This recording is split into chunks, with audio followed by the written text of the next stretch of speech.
நாண்டு கண்டு சாகவனா அதெல்லாம் பார்த்து இந்த நாடாது இதெல்லாம் ஒரு ஜனநாயக நாடா? ஏன் எனக்கு படிக்கிறது இந்த நாட்டுல மட்டும் நான் விரும்பிய கல்வியை கற்கிறது ஏன் எனக்கு இவ்வளவு கடினமா இருக்கு? ஏன் அங்க கண்காணிப்பு கருவி சிசிடிவி கேமராவை வை. அப்ப மேற்பாளர்களை சூப்பர்வைசர் இருக்கான்ல, அவன் என்ன பண்ணிட்டு இருக்காரு, அவர் என்ன பண்ணிட்டு இருக்காரு பார்த்து எழுதும் போது உங்களை எல்லாம் யாரா மருத்துவராக சொன்னதுன்னு கேட்கிறீங்களா? என்ன கணக்குல இதை கொண்டு வரீங்க? வட இந்தியாவில் நான் அறிவார்ந்த பெருமக்களே, நான் வேணா காணொலி ஆவணத்தை காட்டுறேன். வட இந்தியாவில் இதே நீட்டு தேர்வு எழுதும் போது புத்தகத்தை விரிச்சு வச்சு எல்லாரும் எழுதுறான். அந்த மேற்பார்வையாளர், அந்த பார்வையாளர் சூப்பர்வைசர் என்ன பண்றாரு? கதவு அடையில நின்றுக்கிட்டு யாராவது வர்றானான்னு பார்த்துட்டு நீங்க எல்லாம் பார்க்க தவறி இருந்தா நான் அந்த காணொலியை தரேன், நீங்க ஒளிபரப்புங்க. இதுக்கெல்லாம் முடிவு கட்டுற ஒரு காலம் வருது. நீ மாத்தலைன்னா பாரு, நானு என் பாட்டை அயோத்தியாச பண்டிதர் மேல ஆணையிட்டு சொல்றேன், ஒரு நாள் நான் வந்து உட்கார்ந்தவன நீட்டை பாக்குறேன், நீட்டு வேற எங்கேயாவது காட்டுன்றேன் நான்.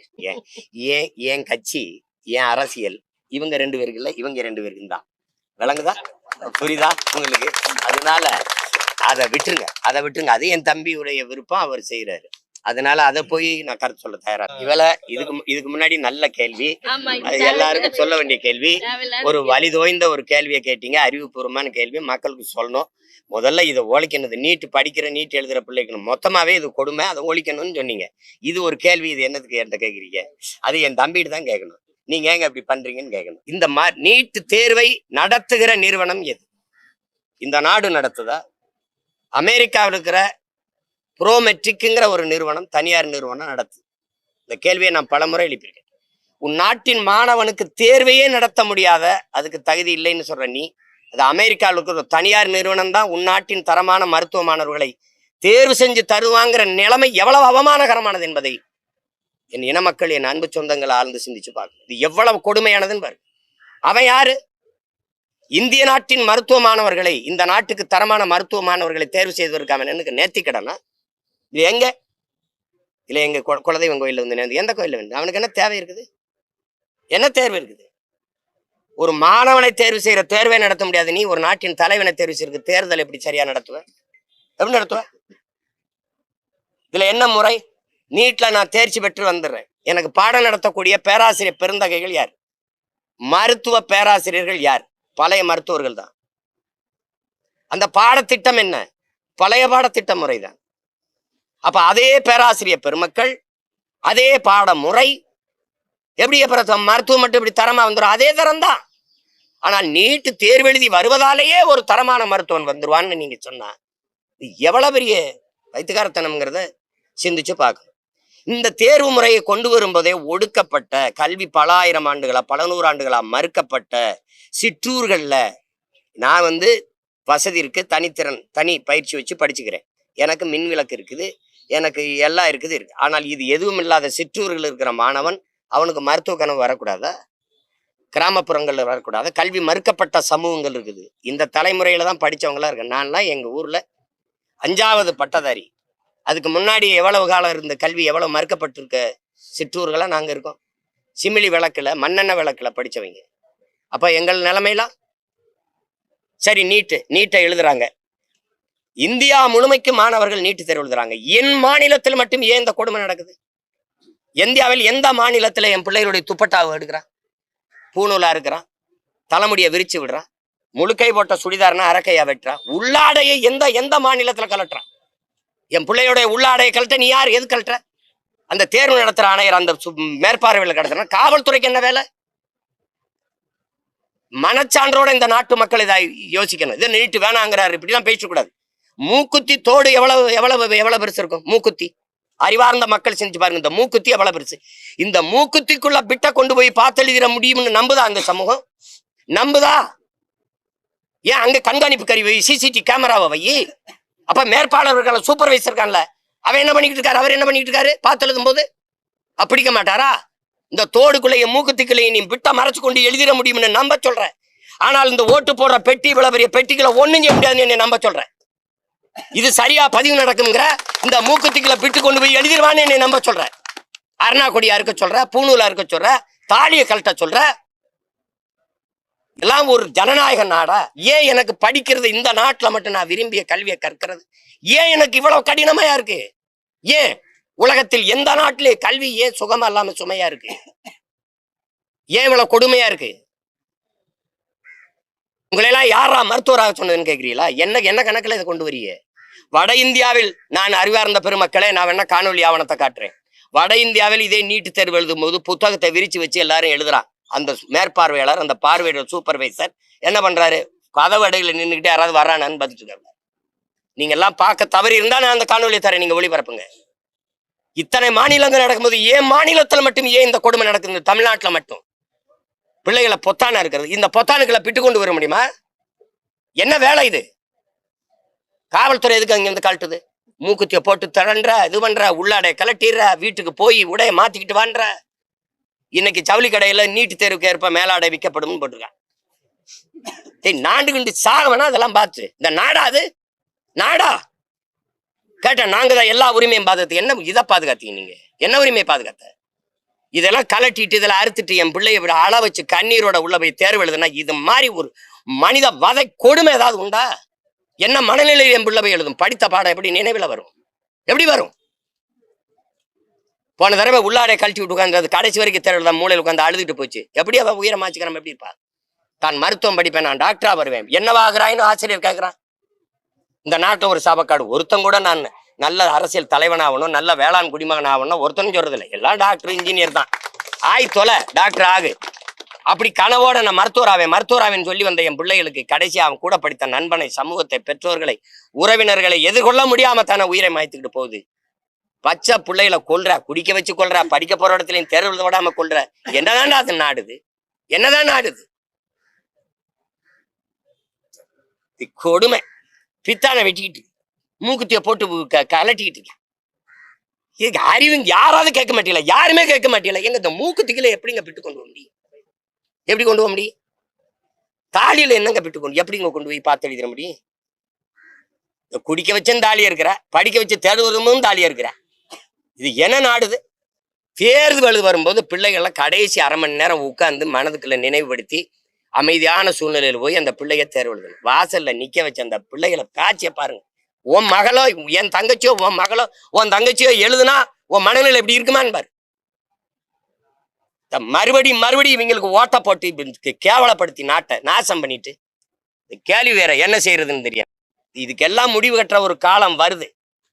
நீ மாத்தலைன்னா பாரு. நானு என் பாட்டன் அயோத்தியாச பண்டிதர் மேல ஆணையிட்டு சொல்றேன், ஒரு நாள் நான் வந்து உட்கார்ந்தவனை நீட்டு உன் நீட்டை பாக்குறேன், நீட்டு வேற எங்கேயாவது காட்டுன்றேன். நான் எல்லாம் ஆந்திரால, பீகார்ல, மத்த மாநிலத்தில் எழுதும் போதெல்லாம் இப்படித்தான் என் பிள்ளைகளுக்கு எல்லாம் கழட்டி விடுறியா? காவல்துறைக்கு அங்க என்ன வேலை? தேர்வு எழுதுற அரங்கத்துக்கு வாசல்ல காவல்துறைக்கு என்ன வேலை? பெண் காவலர்கள் ஏன் என் பிள்ளைகள் சுடிதார கழட்டுறது, அதை கழட்டுறது, இந்த தலைமுறை இதெல்லாம் என்ன வேலை? ஏன்னா அக்யூஸ்ட் ஆனாங்கல்ல. என்னது இது? ஏடா இவ்வளவு சோதிக்கிற? ஆதார் கார்டு கேட்ட, கைரேகை கண்வெளியில எடுத்த, செக்யூரிட்டின்ற ஏர்போர்ட்டுக்குள்ள வானூர்திக்குள்ள போக முடியல, ஷூவை கழட்டு, பெல்ட்டை கழட்டுங்கிற, 1008 தடவை சோதிக்கிற. அவன் வந்து புல்வாமால அடிச்சுட்டு போறேன், பகல்காமில் அடிச்சுட்டு போறேன். அதையெல்லாம் விட்டுற. அந்த பிட்டடிக்கு போகுது என் பிள்ளைன்ட்டு இங்க பிடிச்சி நோண்டிட்டு இருக்கு. என்ன நீ உன் பாதுகாப்பு? கேவலம், கேவலம். குடிக்க போறன்னு கூட ஒரு வசதி இருக்குங்க. அது உட்காந்து குடி அப்படின்னு எல்லாம் நின்னும் ஒழுங்கு மரியாதையா கொடுக்குறான். படிச்சு தேர்வு எழுத போற என் பிள்ளைகளை நீங்க படுத்துற பாடு உங்களுக்கு ஆடுங்க. இது ஒரு கொடுமைதான். வேற ஏதாவது கேளுங்க, வெறியாயிரப்புறேன். காலையில படிச்சு செய்தியை படிச்சு தலை காஞ்சி போயிருக்கு. இவளை இதுக்கு முன்னாடி நல்ல கேள்வி, எல்லாருக்கும் சொல்ல வேண்டிய கேள்வி, ஒரு வழி தோய்ந்த ஒரு கேள்வியை கேட்டீங்க, அறிவுபூர்வமான கேள்வி, மக்களுக்கு சொல்லணும். முதல்ல இதை ஒழிக்கணும். நீட்டு படிக்கிற, நீட்டு எழுதுற பிள்ளைக்கு மொத்தமாவே இது கொடுமை, அதை ஒழிக்கணும்னு சொன்னீங்க. இது ஒரு கேள்வி. இது என்னதுக்கு என்கிட்ட கேட்குறீங்க? அது என் தம்பிட்டு தான் கேட்கணும். நீங்க ஏங்க இப்படி பண்றீங்கன்னு கேட்கணும்.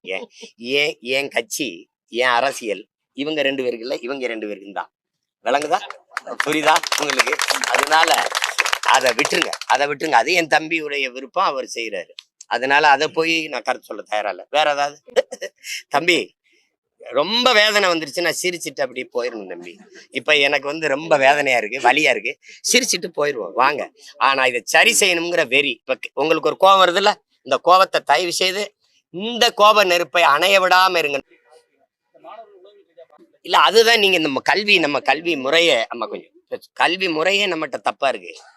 எங்களுடைய கோட்பாடு, எங்க அப்பா நம்மாழ்வார் கடைசி வரை வலியுறுத்தியதே நமக்கு 8ஆம் வகுப்பு வரை தேர்வு இல்லாத தேர்ச்சி. சுவர் இல்லாத கல்வி. உங்களுக்கு விளங்குதா எங்களுடைய கோட்பாடு? இந்த தேர்வில்லாத தேர்ச்சி 8ஆம் வரைக்கும் பிள்ளார ஆல் பாஸ், இல்லை ஆல் ப்ரொமோட்டட். அங்க போயிட்டு 9ஆம் வகுப்புல ஒரு தேர்வு வைக்கிறோம். ஏன்னா 10ஆம் வகுப்புல ஒரு பொது தேர்வு வருது. என் பிள்ளைகளே, என் செல்வங்களே, 10ஆம் வகுப்புல இது மாதிரி தான் ஒரு தேர்வு வரும். இது ஒரு பெரிய வித்தை கிடையாது, இதுக்கெல்லாம் பயந்துக்கிறாத. இது மாதிரி தான் வரும். இப்படி தாள் கொடுப்பாங்க, கேள்வித்தாள். அதுக்கு பார்த்துட்டு நீ இதுக்கு பதில் எழுதணும்னு ஒரு பயிற்சி. அது 10ஆம் வகுப்பு. இந்த 11ஆம் வகுப்புலையும் பொது தேர்வு வைக்கணும்னு சொல்றது என்னன்னா, சில தனியார் பள்ளிகள் கல்வி என்ன பண்ணுதுன்னா, நேரடியா 2 ஆண்டும் தேர்ச்சியை காட்டுறதுக்கு 12ஆம் வகுப்புலேயே பாடத்தை நடத்தி விட்டுருது. பண்டா பாடத்தை அங்க போய் என்ன செஞ்சிருதுன்னா, தனித்திறன் போட்டியில பொதுத்திறனுக்கு போகும்போது அவன் 11ஆம் வகுப்புல இருந்து கட்டுறான், +1ல இருந்துலே. அப்ப தெரியாம போயிருது பாடம். அப்ப நீ இதுல என்னன்னா, அந்த கல்லூரி படிக்கிற மாதிரி 11ஆம் வகுப்புல ஒரு வேளை ஒரு பாடத்துல போனா 12ஆம் வகுப்புல சேர்த்து எழுதிக்கலாங்கிற ஒரு முறையை கொண்டு வந்தா நம்ம பிள்ளைகளுக்கு 2 பாடத்தையும் சரியா படிச்சு தேர்வு பண்ணிடும். அதுக்காக தான் 8ஆம் வகுப்பு வரைக்கும் தேர்வு இல்லாத ஒரு தேர்ச்சி முறையை கொண்டு வரணும்னு நாங்க சொல்றோம். இப்ப நீங்க சிபிஎஸ்சியில இதை சொல்றீங்க, இன்னொரு பக்கம் புதிய கல்விக் கொள்கையில அவன் 3ஆம் வகுப்பு, 5ஆம் வகுப்பு, 8ஆம் வகுப்புல பொது தேர்வு எழுதுன்றான். உலகத்திலே கல்வியில முதலிடத்தில் இருக்கிற நாடு தென்கொரியா தான், 2வது ஜப்பான், 3வது சிங்கப்பூர். அந்த தென்கொரியா என்ன செய்யுது, 8 வயசுலதான் பிள்ளைங்க 1ஆம் சேர்க்குது. நீ என்னை 8 வயசுல பொது தேர்வு எழுதுங்கிற, புரியுதா? அப்ப அவன் என்ன சொல்றான்னா, ஒரு ஒரு பொது தேர்வு எழுதும் போது அந்த பிள்ளை தோல்வி விட்டுருச்சுன்னா அந்த கல்விங்கிறது நெஞ்சுக்குள்ள ஒரு நஞ்சா பாய்ந்துடும். பள்ளிக்கூடம் போறதே நரகத்துக்கு போற மாதிரி ஆயிடும். அப்ப அந்த கல்வி இருக்கிற மனநிலிருந்து இந்த பிஞ்சு மனசு ஒடிஞ்சு மனநலம் பாதிக்கப்பட்டு சமூக சீரழிவு ஆயிரும். அப்ப அதனால இது கல்விங்கிறது எப்பவுமே சுகமா இருக்கணும், சுமையா இருக்கக்கூடாது. நாங்க வரும்போது வீட்டு பாடம் ஹோம்ஒர்க்கே கிடையாதுங்கிறோம். அங்க படி 5 பாடத்தையும் நான் படிக்கணும், 5லயும் 100 வாங்கணும். வரலாறு நடத்துற ஒரு புவியியல் தெரியாது, புவியியல் நடத்துறதுக்கு அறிவியல் தெரியாது, தமிழ் நடத்துறதுக்கு ஆங்கிலம் தெரியாது, ஆங்கிலம் நடத்துறதுக்கு கணிதம் தெரியாது. எல்லா ஆசிரியரும் தனித்தனியா நடத்துவாங்க. ஆனா படிக்கிற நான் 5லயும் 100க்கு 100 வாங்கணும். 4 பாடத்துல 100. உன்னை மாதிரி அறிவாளி கிடையாதுடா, உன்னை மாதிரி டே இவனை மாதிரி படிங்கடா. அறிவியல் ஆசிரியர், புவியியல் ஆசிரியர், அப்புறம் கணித ஆசிரியர். ஆங்கிலத்துல தோத்துட்டேன், முட்டா பையல, அறிவு கட்டவனே, நீ எல்லாம் ஆடு மாடு மேய்க்க தாண்டா லாய்க்கு. எப்படி 4 பாடத்துல பாராட்டினது ஆசிரியர் பாராட்டினது உண்மையா? ஒரு ஆசிரியர் அறிவு கட்ட முட்டா பையன்றாரு, அது உண்மையா? இதெல்லாம் ஒரு கொடுமை. அதுக்குத்தான் நாங்க என்ன சொல்றோம், தனித்திறன் கல்வி. வீரத்துறவி விவேகானந்தர் இந்த நாட்டுக்கு போதிச்சதான், ஒவ்வொரு மனிதனுக்குள்ளும் தனித்த பேராற்றல் மறைந்திருக்கிறது, அதை கண்டுணர்ந்து வெளிக்கொணர்வதற்கு பேர் தான் கல்விங்கிறார். சச்சின் டெண்டுல்கர் பந்தை அடிச்சாரா படிச்சாரான்னு அவன்கிட்ட பதில் இல்லை. எங்களுடைய ஈடு இணையற்ற இசை மேதை எங்க அப்பா இளையராஜா படிச்சாரா, இசை அமைச்சாரா? எங்க ஐயா நடிகர் திலகம், உலகத்துல அவரை மிஞ்சின ஒரு நடிகன் இன்னும் பிறக்க போதும்ல. படிச்சாரா நடிச்சாரா? ஒரே ஆற்றல், அவனை மிஞ்ச ஆள் கிடையாது. அப்படிதான் எங்க ஐயா அப்துல் கலாம். ஒரே துறை, அறிவியல் துறை, ஒரே துறையிலுக்கு அவன் ஜவஹர் பழனியப்பன் இன்னைக்கு அமெரிக்கால மிகப்பெரிய மேதையா இருக்கிறாரு. எங்க ஐயா மருத்துவர். எங்க அப்பா முத்தமிழன்லாம் இன்னைக்கு அமெரிக்கால பல மருத்துவர்கள் உயர்ந்த மருத்துவ நிலையில இருக்காங்க. ஒவ்வொருத்தரும் அப்படித்தான், ஒரே துறை தான். எங்க அப்பா பாரதி ராஜாவை எங்க அப்பா இளையராஜா மாதிரி இசைமின்னு சொல்லக்கூடாது, இந்த பாவத்துக்கு அந்த அப்பா மாதிரி படம் எடுன்னு சொல்லக்கூடாது. அவரவர் துறையில் மேதமை, அதைதான் நீங்க பார்க்கணும். கால்பந்து ஆடுறவனை கைப்பந்து ஆடுங்கிறது, கைப்பந்து ஆடுறவனை கால்பந்து ஆடுங்கிறது. விருப்பத்துக்கு விளையாட விடு. தனித்திறன் ஆற்றலை சாதிச்சவன் தான். உலகெங்கும் நோபல் பரிசு பெற்ற பேரறிஞன் ஒரே துறையில் சாதிச்சவன் தான். அப்படித்தானே? நீங்க அதை விட்டு சும்மா போட்டு எல்லாம் செய்யணும். நீங்க இதுக்கு போட்டு கொண்டுகிட்டு இருக்கீங்க. காலவே விளையாண்டு கிரிக்கெட் விளையாட்டு ஒன்றும் இல்லை. இப்போ சூப்பர் சிங்கரு, இந்த சிறந்த யார் உங்களில் பிறகுதவ, அதெல்லாம் நடக்குதுல. நடன போட்டி, பேச்சு போட்டியில என்ன நடக்குது? பாடி நம்ம பிள்ளைய சிறந்த இசை பயிற்சி பெற்று பாடுதுங்க. எல்லா நாடுகளுமே பாடுது, புகழ் பெறுது, பொருளாதாரத்துல மேம்படுது. அவ்வளவுதான் வாழ்க்கை. போட்டு இங்கிலீஷ் பேசிட்டா இங்கிலீஷ் அடுத்தவன் மொழி உனக்கு அறிவுன்னு அலைகிற அறிவு கட்டத்தனத்தை முதல்ல விடு. சும்மா பைத்தியக்கார மாதிரி பிரிட்டன்ல பள்ளிக்கூடம் போத விட நல்லா இங்கிலீஷ் பேசுவான், அவனுடைய தாய்மொழி அது. அதை அறிவுன்னு அழிஞ்சுக்கிட்டு இருக்க நீ.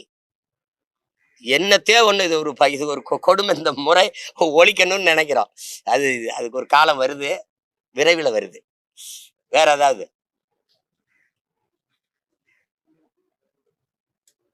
இருக்கா?